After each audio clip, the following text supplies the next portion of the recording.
What is good, everybody? Good Mouse, and I'm here with another book review for you guys today. Let us all rejoice. How to Think While You Draw by Lorenzo. It's a nice hardcover book because if you guys are some book nerds and you just love yourself some hardcovers, give this video a like and comment below what is your favorite hardcover book that you own. All right, and here we are. This is How to Think When You Draw with Lorenzo.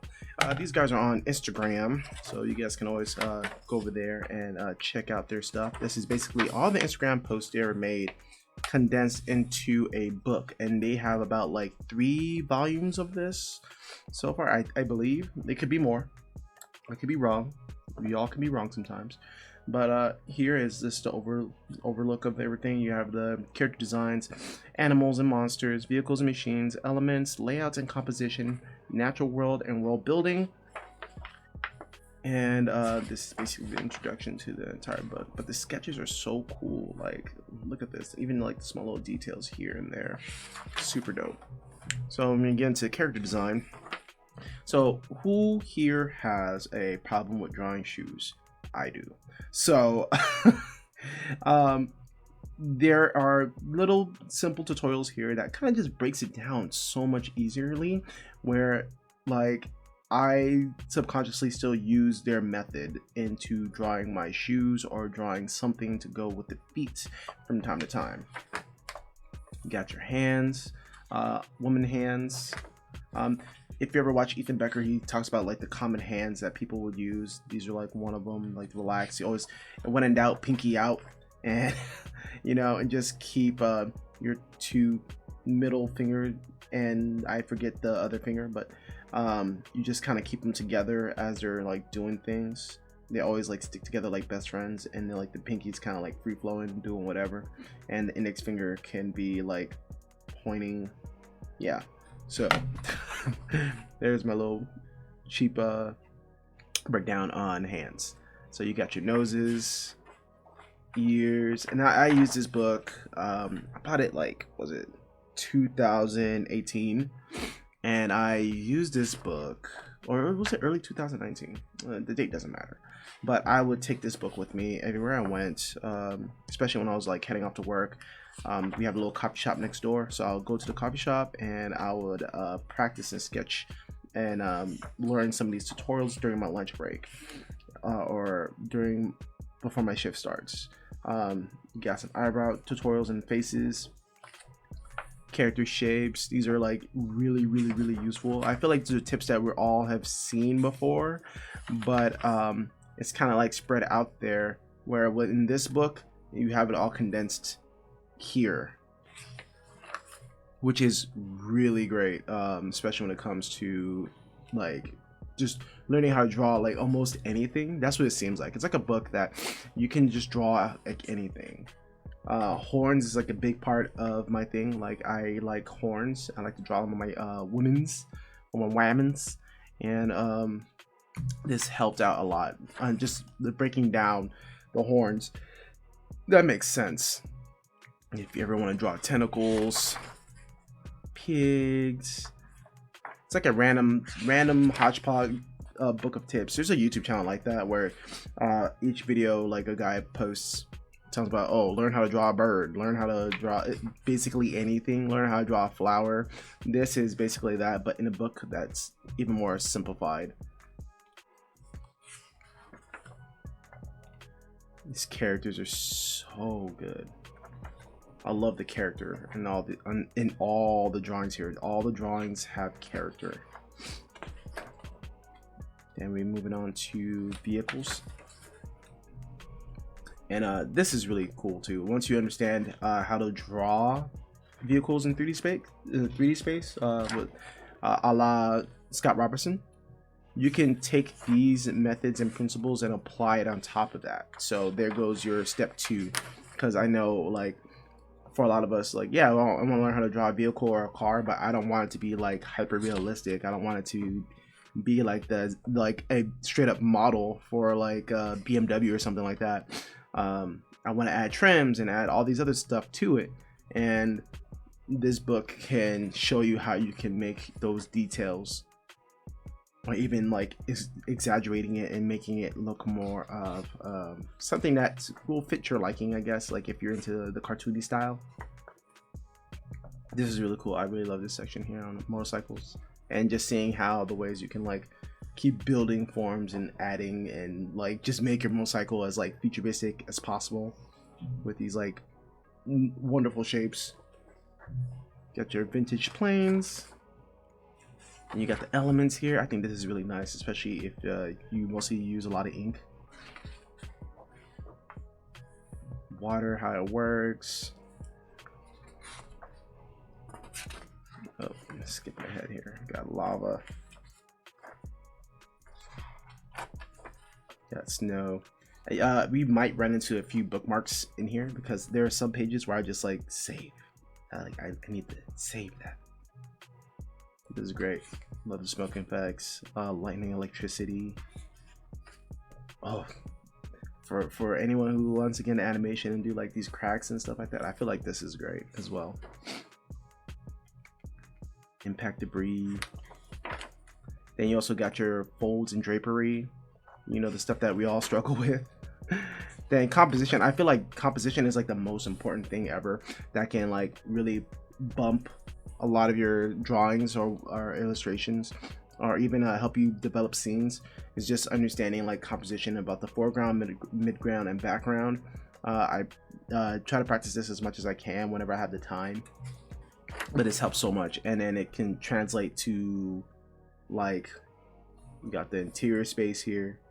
You also have like I think they also have a part when it comes to doing comic book covers or something.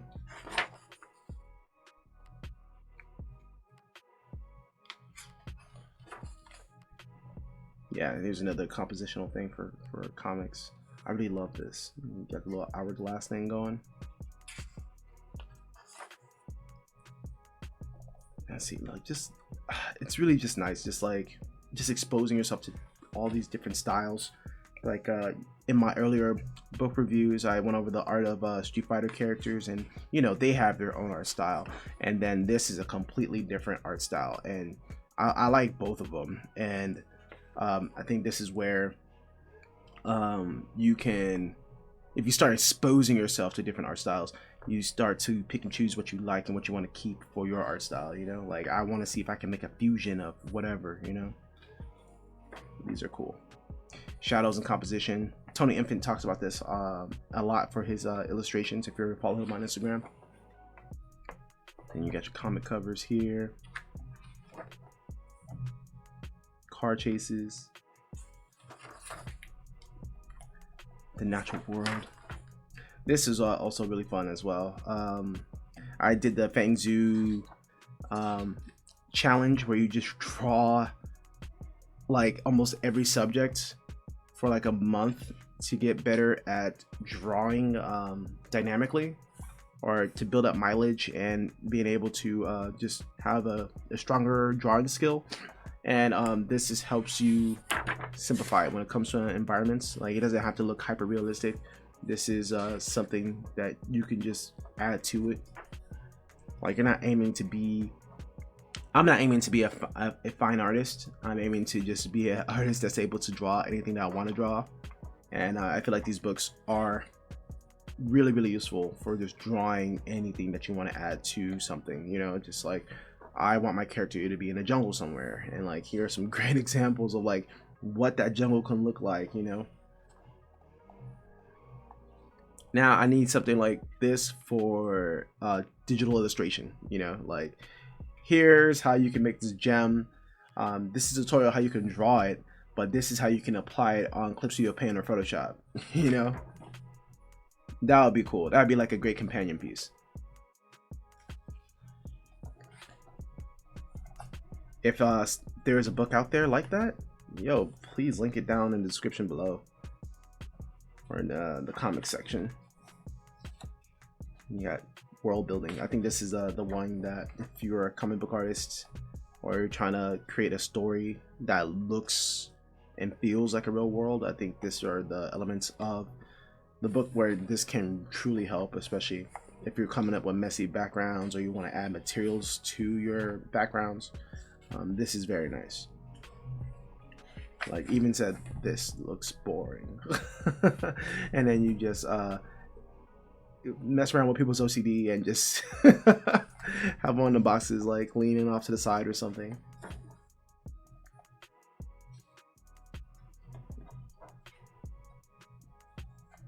I love these tiki statues. Brickworks.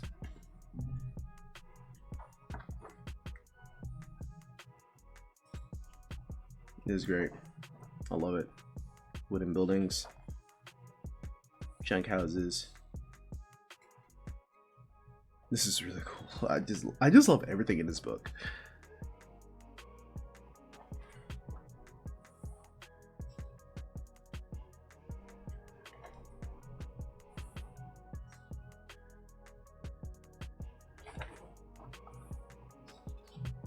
And then I think this is the end of the book, and this is basically the other stuff. Like I don't know how to pronounce it, Stransky. And you have like more collections that go with it. I'm planning on getting the deluxe editions at some point because there's so many. There's more like useful things in here, like just examples. Right here it says 600 pages of just like art pages.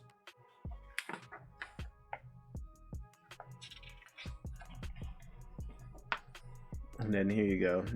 I think they also mentioned here they have Instagram, Learnery, and this was a book that was kickstarted. So I think you can purchase this book somewhere. If I ever find a link to it, I will put it into the description box. But that is it for Think While You Draw Volume 1. I have Volume 2. If you're ever interested in seeing Volume 2, please leave a comment in the description below if you guys are down to see the Volume 2 of this book. With that being said, you guys have a good day. Thank you guys for watching the video. Remember to like, comment, and subscribe. All that shit that other YouTubers say. And remember, if you guys are looking for this information, that means you guys are improving in some way. And this is coming from a person that hangs around with a lot of people that don't really kind of focus really hard on their subjects or do like the research to find information. If you are looking for it, that means you are improving in some way, shape, or form. And be kind to yourself, love yourself, and I will see you guys in the next video. Okay guys, see you guys later. Peace.